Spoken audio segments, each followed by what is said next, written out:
It's 5 a.m., maybe 5:09 Eastern Standard Time, however you say it, here in Virginia. And as I read my scripture this morning, I came from the book of John.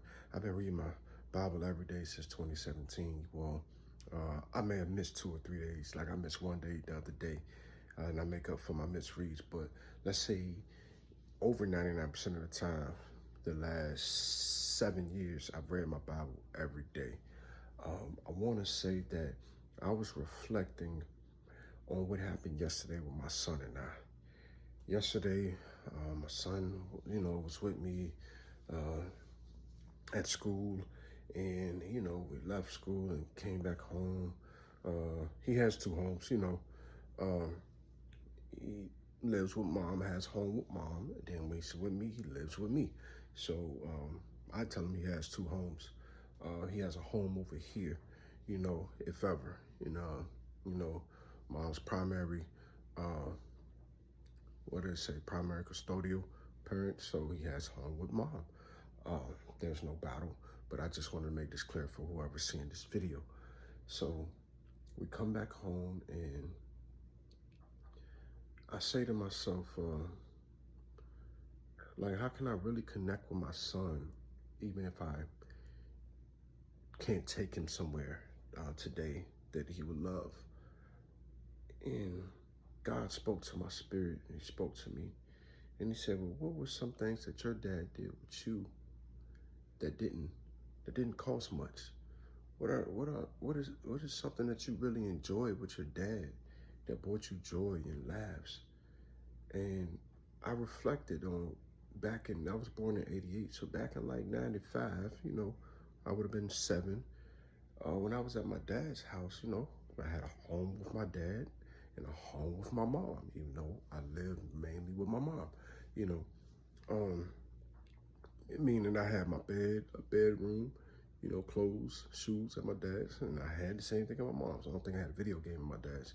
But I will say my dad was not huge on video games, by the way, video games and movies, cassette movies. But I was reflecting, what can I do with my son that he would really enjoy with little to no budget? And I reflected with my dad, something I really enjoyed with my dad was playing Go Fish. Now, I probably used to say goldfish when I was a kid, but Go Fish, you deal each other 5 cards, and then you got to guess what the person has in his or her deck. And if that person doesn't have it, you have to pluck a card.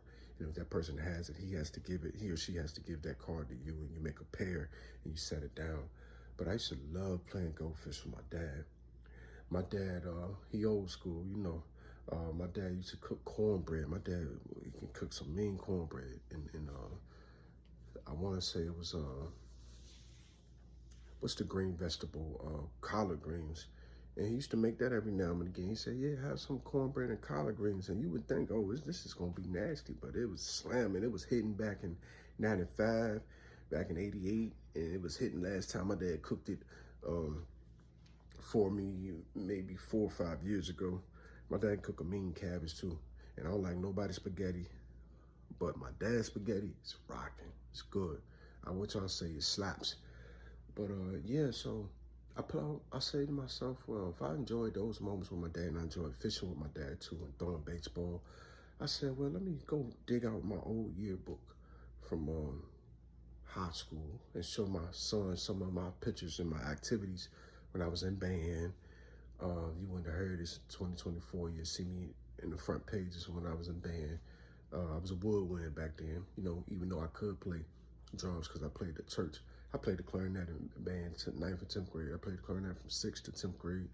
I was playing drums at my church probably 6th to maybe my second year of college, coming home through visits through college and stuff like that. But I showed my son all these pictures, and he just lit up with laughs.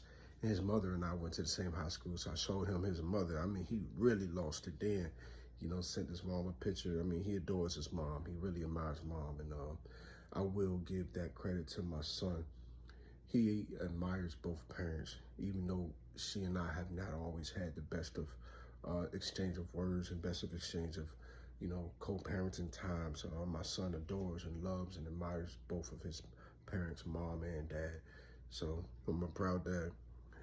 And then I go on to, my son and I played Uno the night before, but I go on to find a picture of me when I first grew my hair out. If you go back on this TikTok or wherever you're viewing this video at, you might see I got it on Instagram.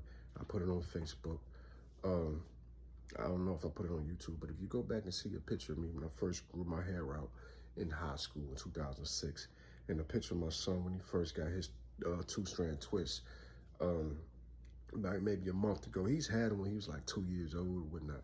But as an understander of hair, at his age now 7, he's my twin, y'all.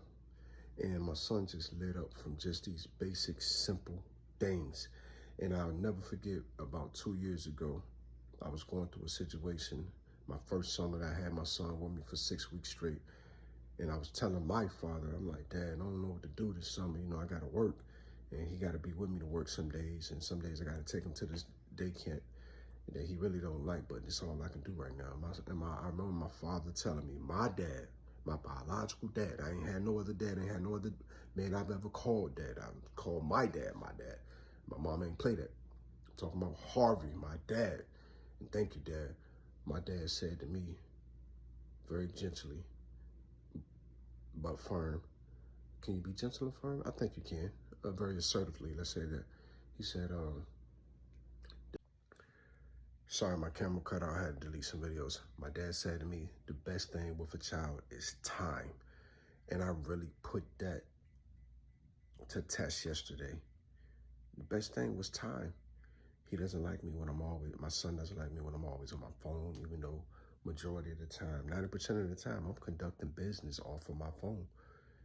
But even day before yesterday, I just had to not touch my phone for an hour or two. Yesterday, I had to make sure, and on yesterday, I had to make sure I didn't touch my phone for that little bit of time. And my son lit up. So for at least 20, 30 minutes, I had his full attention. He was had giggles and laughs. And later on, I read a book to my son, even though I'm recently retired full-time English teacher. I recently retired from the career as a I recently retired from a career as a full-time English teacher. I'm always going to be a teacher. So I just read a book to my son. I think it's called Zipper. And it starts off with Lizzie and Maria, two friends riding in the car, playing a game, of pointing out things that are snowy and cold. And I asked my son to draw a picture of the image that comes in his head as I'm reading, and he read with me too.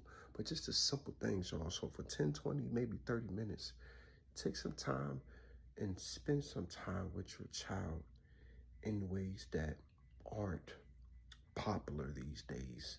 They're still common, they're still known, but just not popular. They're not the first pick. They're not the, for the youth. They're not a preference for a lot of people. But you don't have to spend no money to sit down and read with your child. To pull out an old yearbook, let your child know what you look like back in the day. Show your child what the other parent looked like back in the day. Let your child draw. It's nothing, and I never forgot to do these things. I just didn't think they would work, but it worked, y'all. The same things that I cherished the most. It wasn't when I went to Chuck E. Cheese as a child with my dad where I was the happiest. It's not when he gave me money. It's not when he financed for my mom to take me somewhere. It was when my dad took me fishing. It was when we threw baseball. It was when he came, just to pick me up. You know what I'm saying? It was the simple things. So thank you, Dad. I'm a proud dad. And I learned a great lesson on yesterday because I was obedient to what God was saying to do. He sent the word by my dad a couple years back. He had me think about it and ponder on it. And then I finally just listened. Your child needs your undivided attention sometimes. And I listened yesterday and we won. You'll win too. Keep it there.